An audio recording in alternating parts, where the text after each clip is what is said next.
Student of class 8, this is the long question of history modern India. We have already given you A and B. Now C question number 1. The question is, let me tell you the question. In C, question number 1 is, what is the importance of dates in history? And the answer is, dates in history are like the skeletal system without which the body would be shapeless. A collection of historical facts would be one meaningless heap unless the events are arranged in the sequence of their dates of occurrence. Dates of events help us understand the trends of developments within a time frame.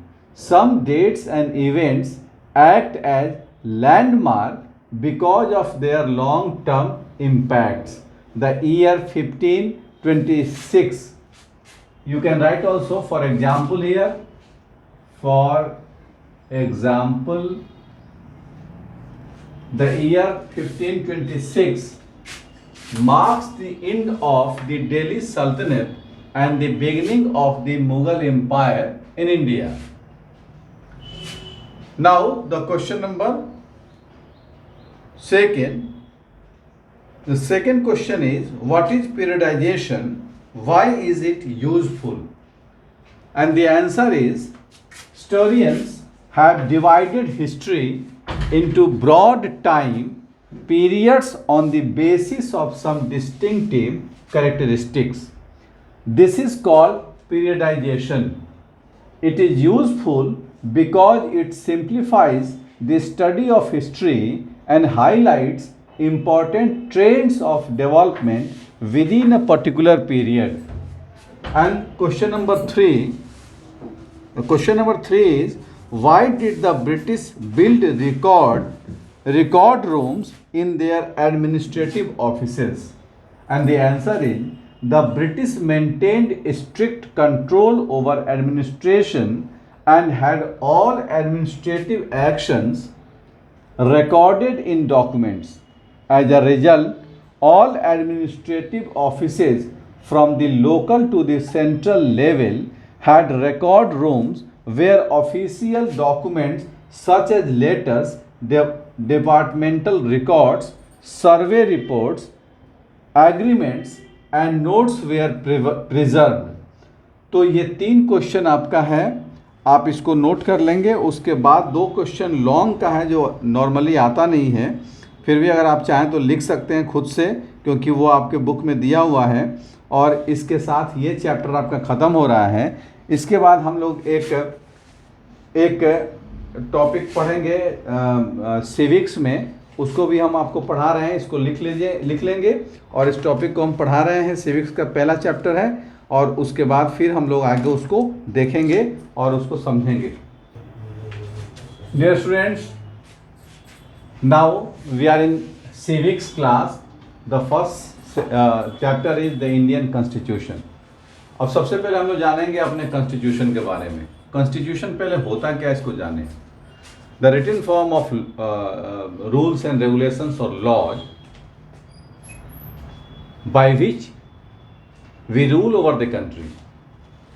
वह constitution क्या है? तो नियमों का एक संग्रह, कानून का एक संग्रह, लिखित संग्रह, जिससे हम लोग, जिसके आधार पर किसी देश पर शासन करते हैं या शासन चलाते हैं. अब इसमें 2-3 चीज़ आप समझ लीजिए. पहली बात कि हमारे देश में शासन कौन चलाता है. सपोज करिए कि अगर आपसे पूछे कि आप हमारे देश में सरकार कौन है, शासन कौन चलाता है, तो आप कहेंगे कि नरेंद्र मोदी हैं, या बीजेपी की सरकार है, या फिर कह सकते हैं कि नीतीश कुमार. तो क्या नरेंद्र मोदी कह देंगे कि आज ये ऐसे कर दीजिए या कल ऐसे कर दीजिए तो हो जाएगा? क्या उनकी बात भी गलत हो सकती है कि नहीं हो सकती है? तो इन चीज़ों को समझने के लिए हम पहले 2 चीज़ों को देखते हैं. जैसे आपने पहले के ज़माने में बहुत सारी कहानियों को पढ़ा होगा. उसमें एक बड़ी फेमस कहानी होती थी अकबर और बीरबल की. तो अकबर और बीरबल की आपने कहानियों को पढ़ा होगा कि अकबर सम्राट थे और बीरबल उनके मंत्री थे, हालांकि दोनों में बड़ी दोस्ती थी। कई बार आपने सुना होगा कि अकबर किसी बात पर नाराज हो गए और बीरबल को देश से बाहर कर दिया, ऑर्डर कर दिया कि जाओ तुम हमारे राज्य से निकल जाओ। बीरबल बेचारे चले गए क्योंकि राजा का या शहंशाह का ऑर्डर था। फिर बाद में अकबर को पता चलता है कि यार बीरबल को निकाल के तो बड़ी दिक्कत हो गई, तो वो क्या करते हैं कि बीरबल को फिर अपने आदमियों से खोजवा करके ढूंढवा करके ले आते थे। ये काम चलता था।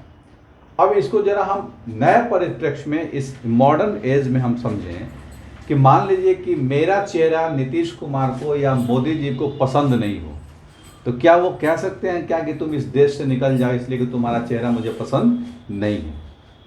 ऐसा हो सकता है क्या? नहीं हो सकता है। क्यों? क्योंकि वो शासन करने के लिए जरूर बैठे हैं, लेकिन शासन उनके मन से नहीं होता है। एक कानून का सिस्टम है हमारे यहाँ, एक संविधान है। उस संविधान में, उस कॉन्स्टिट्यूशन में जो कहा जाता है उसके अनुसार काम करना। अब इसको जरा ऐसे सरल भाषा में समझिए तो शासन हमारे देश पर कौन करता है? कॉन्स्टिट्यूशन करता है, संविधान करता है।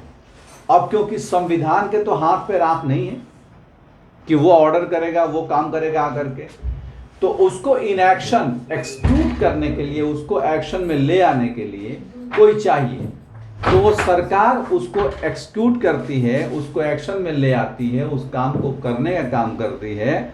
यानी कि सरकार उन चीज़ों को लागू करती है जो संविधान कहता है। तो कह सकते हैं कि इनडायरेक्टली शासन किसका है? संविधान का है, कॉन्स्टिट्यूशन का है। बाकी जो चीज़ें वो निमित्त हैं जो उसको लागू करवाती हैं या उसको करती हैं। तो एक तरह से किसी भी देश पर जो नियम कानून चलता है, जो सिस्टम चलता है, वो कॉन्स्टिट्यूशन का चलता है। तो सबसे पहले हम लोग देखेंगे why should a country have a constitution. इसके पहले हम लोग जानेंगे कि व्हाट इज कॉन्स्टिट्यूशन। हाँ, तो उसको कैसे बोलेंगे हम लोग? तो constitution is a written form by which a country is ruled. किसी देश में शासन कैसे किया जाए, आपके बुक में दिया है the rules and principles which determine how a country is governed and which give its citizen certain rights from the constitution of the country. तो वो लिखा हुआ तरीका जिसके द्वारा यह तय होता है कि देश में कैसे शासन होगा और फिर जनता को क्या अधिकार होंगे, यह सारी चीज़ें होंगी। क्योंकि आपने पढ़ा होगा या आपने जाना होगा कि शासन के कई तरीके होते हैं, जैसे मोनार्की होता है और डिक्टेटरशिप भी है एक तरह का, डिक्टेटरशिप, और एक आजकल है डेमोक्रेसी। तो मोनार्की में क्या होता था कि राजा ने जो सोच लिया वही हो गया, राजा ने जो कह दिया वो कानून हो गया। राजा को आप पसंद आ गए तो आपके गले का हार उतार के दे दिया, और राजा को आप न पसंद आ गए तो आपको उठा करके वो जेल में बंद कर दिया, दीवार में चिनवा दिया। मोनार्की में क्या होता है, डिक्टेटरशिप में क्या होता है कि बंदूक के बल पर, ताकत के बल पर वो रूलर बनता है। इसलिए वो कोशिश में रहता है कि जब तक उसकी बंदूक में ताकत रहेगी, बंदूक में गोली रहेगी, वो शासन करेगा, पब्लिक से उसको कोई मतलब नहीं रहता है। लेकिन डेमोक्रेसी में क्या होता है कि पब्लिक तय करती है कि हमारे ऊपर शासन कौन करेगा। इसलिए अल्टीमेटली पावर पब्लिक के हाथ में रहता है, क्योंकि जब तक पब्लिक का सपोर्ट रहता है वो शासन करता है, अगर सपोर्ट नहीं रहता है तो वो शासन नहीं हो सकता है। इसलिए मॉडर्न फॉर्म जो रूलिंग का, गवर्नमेंट का है, वो डेमोक्रेसी है। और हमें डेमोक्रेसी में, फिर मैंने आपको बताया कि कोई एक आदमी अपने हिसाब से तय नहीं कर सकता है। अब दिक्कत यह है कि अगर चार आदमी शासन करने के लिए बैठ गए हों और चारों आदमी अपना अपना विचार प्रस्तुत करें, तो फिर मालूम हुआ कि वहाँ पर एनार्की हो गया, यानी कि लोग आपस में लड़ने लगे कि मेरी बात होगी कि मेरी बात होगी, तो वहाँ पर अराजकता छा जाएगी। इसलिए वहाँ पर पहले से एक तय नियम है जिसको हम लोग कॉन्स्टिट्यूशन कहते हैं, और ये जो कहता है उसके हिसाब से इनको काम करना होता है, ताकि आपस में कोई विभेद नहीं हो और किसी तरह की कोई जो है वो अधिकारों की लड़ाई नहीं हो। अब हम देखते हैं कि why should a country have a constitution. क्यों किसी देश को कॉन्स्टिट्यूशन की जरूरत पड़ती है, जो मैंने आपको पहले ही बताया। इसको जरा समझना, और इसमें बहुत सारी चीज़ें जो है आप अपने जीवन में, अपने लाइफ में रोज़ देखते होंगे कि डेमोक्रेसी के अलावा किसी और शासन में आपने देखा होगा, यानी कि पहले के ज़माने में आपने कहानियाँ पढ़ी होंगी कि राजा होता था, निकलता था तो रास्ता बंद हो जाता था, या लोग उसके सामने सर झुकाते थे, या इस तरह की बहुत सारी बातें होंगी। तो सबसे पहले बड़ी बात होगी कि आपको कैसे लगे कि आप भी बराबर हैं, आप भी इस देश में उतना ही इम्पोर्टेंस रखते हैं जितना कि एक आपका रूलर इम्पोर्टेंस रखता है। तो इसलिए किसी देश में कॉन्स्टिट्यूशन की ज़रूरत क्यों है? एक तो मान लीजिए कि हम राजा बन गए, सपोज करिए कि हम प्राइम मिनिस्टर बन गए और कोई कॉन्स्टिट्यूशन नहीं है, यानी कि हमने जो तय किया कि ये काम हमें कर देना है, हमारे बाद जो दूसरा आया उसको मेरा काम अच्छा नहीं लगा, उसने अभी ये सारे काम बंद करो भाई साहब, हम जो कहते हैं वो होगा। उसके बाद जो तीसरा आया उसने कह दिया कि नहीं, इसका काम पसंद नहीं है, मेरा काम होगा। जिंदगी में कोई काम पूरा नहीं होगा, हर काम आधा अधूरा रहेगा, पर जनता परेशान रहेगी। दूसरा एग्जाम्पल और मैं आपको देकर समझा रहा हूं, मान लीजिए मुझे आया कि मैंने कहा कि भाई लाल रंग का झंडा हमारे देश का हो, तीसरा कोई राजा आया, कल को हमारे बाद कोई आया, उसने कहा कि लाल अच्छा नहीं लगता मुझे नीले रंग का झंडा लगा देना है। चौथा कोई आया, उसने कहा कि सफेद रंग का झंडा लगा देना है। भाई साहब, आप डिसाइड कैसे करेंगे कि आपके देश का झंडा कौन होगा? क्योंकि हर बार आपका झंडा बदल जाएगा, हर बार आपके पहचान बदल जाएंगे, हर बार आपकी राष्ट्रीयता बदल जाएगी। तो इन सब चीज़ों को तय करने के लिए, आपकी अपनी पहचान को, आइडेंटिटी को तय करने के लिए, निश्चित करने के लिए जरूरी है कि आपके देश में एक कॉन्स्टिट्यूशन हो जो फॉर एवर हो, और चाहे सरकार किसी की भी आए, कोई भी आए, लेकिन आपकी पहचान कभी ना बदले। इसके लिए कॉन्स्टिट्यूशन की जरूरत पड़ती है। तो 3-4 पॉइंट्स आपके बुक में है, इसको मैं देखता हूं। पहला है कि the constitution of a country tells us its citizens that what kind of society they live in and what values their society afford. किस तरह के वो समाज में रहते हैं और उसमें क्या क्या वैल्यू होते हैं। दूसरा कि ये बताता है कि आपकी सरकार कैसी होनी चाहिए, किस तरह की होनी चाहिए, और सरकार का तरीका क्या होगा, सरकार बनेगी कैसे, सरकार जाएगी कैसे, और कोई इसका मिसयूज नहीं करे, गलत फायदा नहीं उठाए। और सबसे बड़ी बात ये होती है कि इसमें जनता को कुछ फंडामेंटल राइट्स दिए जाते हैं, वहाँ के लोगों को, वहाँ के सिटीजन्स को, वहाँ के नागरिकों को कुछ फंडामेंटल राइट्स दिए जाते हैं, क्योंकि बिना फंडामेंटल राइट्स के लोगों का जीवन संभव नहीं है। इसलिए उनको फंडामेंटल राइट्स दिए जाते हैं, और ये फंडामेंटल राइट्स आपसे कोई भी गवर्नमेंट छीन नहीं सकती, क्योंकि मैंने आपको बताया कि गवर्नमेंट्स के ऊपर क्या है, कॉन्स्टिट्यूशन है, और वो हमें प्रोवाइड करती है ये फंडामेंटल राइट्स। तो इस तरह से लोगों के अंदर एक भरोसा, सपोज करिए कि सरकार कोई ऐसी हो जाए, जैसे आप सुनते होंगे आजकल की ये सरकार हिंदू सपोर्टर है, ये सरकार मुस्लिम सपोर्टर है, ये सरकार बुद्ध के सपोर्टर है, ये सरकार जो है सिख की सपोर्टर है, तो बाकी धर्म के लोग तो डर जाएंगे।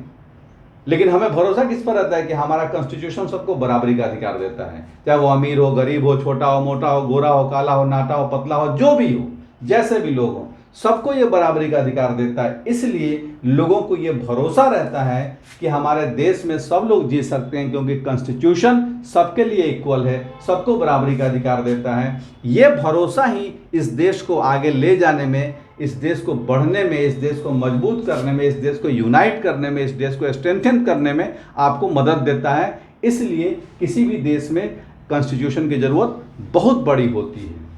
अब एक टॉपिक ये है कि इंडिया का कॉन्स्टिट्यूशन क्या हुआ। तो मैंने आपको बताया कि पहले के ज़माने में क्या था, हमारे देश में 526 से उससे ज़्यादा, मोर देन 526 जो है वो स्टेट्स थे, रियासतें थीं, और ये सब राजा आपस में लड़ते रहते थे, जिसका रिजल्ट हुआ कि हमारा देश गुलाम भी हुआ उसके बाद भी। अब ये हुआ कि मान लीजिए कि 1947 के बाद ऐसे ही छोटे छोटे राजा होते, ये जैसे पहले के ज़माने में था, ये राजपूतों का राज है, ये चोलों का राज है, ये फलाना राज है, ये डेमका राज है, इस तरह का चलता, तो मालूम होता है कि इस देश का एक स्वरूप नहीं बन पाता। तो पूरे देश में एक तरह के शासन हो, पूरे देश के लोग अपने आप को एक देश के निवासी समझे, पूरे देश के लोगों को एक समान अधिकार हो, शासन का स्वरूप कैसा हो, इसके लिए तय हुआ कि एक कॉन्स्टिट्यूशन फ्रेम किया जाए। और इस कॉन्स्टिट्यूशन को फ्रेम करने के लिए एक कमेटी बनाई गई थी, जिसको कॉन्स्टिट्यूएंट असेंबली कहा गया था, जिसमें वैसे तो 298 के आसपास मेंबर्स थे, जिसमें यहाँ अप्रॉक्स 300 लिखा है, 300 मेंबर्स थे जिसके, और जिसके प्रेसिडेंट बनाया गया डॉक्टर राजेंद्र प्रसाद को। इन लोगों ने बहुत सारी मीटिंग की और अलग अलग विचारों को रख करके तर्क वितर्क करके ये सारा चीज़ लिखा कि हमारे देश में नियम कानून कैसे होने चाहिए। और फिर उसके बाद ये पूरा फर्स्ट मीटिंग जो था वो 9 दिसंबर 1946 को हुआ था। कॉन्स्टिट्यूशन का फर्स्ट मीटिंग कब हुआ था? तो फर्स्ट मीटिंग 9 दिसंबर 1946 और फाइनल कब हुआ? तो 26 नवंबर 1949 को हमारा कॉन्स्टिट्यूशन फाइनल हुआ। फिर उसके बाद इसको जब ये सारा लिखा गया तो उसको ड्राफ्ट किया गया, सिस्टमेटिक किया गया। और इस ड्राफ्टिंग कमेटी के चेयरमैन जो थे वो डॉक्टर B.R. अम्बेडकर थे, जिन्होंने इसको सिस्टमेटिक किया कि ये कॉन्स्टिट्यूशन में ये चीज़ ऐसे रहेगा। और उसके बाद फिर 26 जनवरी 1950 को इसको हमारे देश ने एडॉप्ट किया, यानी कि लागू कर दिया गया, जिसको हम लोग रिपब्लिक डे के रूप में सेलिब्रेट करते हैं। अब ये कि इसका विजन क्या था। फिर जैसे आप कोई कहानी बनाते हैं, जैसे आपको एक लिखा आता है कि आप गाय पर लेख लिखिए, तो ऐसा नहीं होता कि आप पेन उठाते हैं और लिखना शुरू करते हैं। आप सोचते हैं कि गाय के बारे में क्या लिखें। गाय आदमी है, गाय जानवर है, गाय घोड़ा है, गाय गधा है, गाय के 8 पैर होते हैं, गाय के 4 पैर होते हैं, गाय दूध देती है, गाय खेत में हल जोतती है। ये सोचते हैं आप 2-4 मिनट उस पर तय करते हैं कि स्टार्ट कैसे करें, शुरू कैसे करें और अंत कैसे करें। ऐसा सारी प्लानिंग करते हैं। आपके थीम क्या होंगे, आपके विषय क्या होंगे, आप उसमें क्या क्या अच्छा डालेंगे।